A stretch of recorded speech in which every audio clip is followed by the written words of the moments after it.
শাফিঈ রাহিমাহুল্লাহ বলতেন যে তাহাজ্জুদের ওয়াক্ত, মানে যখন শেষ রাত চলে আসে, তাহাজ্জুদের ওয়াক্তে যে দোয়াগুলো করা হয় এগুলো এমন এমন তীর বা এমন অস্ত্র যেটা কখনো ব্যর্থ হয় না।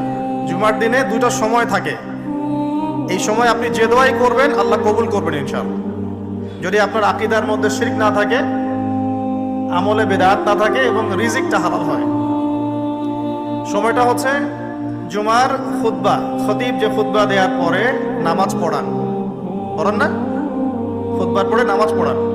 খুতবা শুরু হওয়া থেকে নামাজ শেষ হওয়ার এই যে মধ্যবর্তী সময়, এই সময় দোয়া কবুল হয়।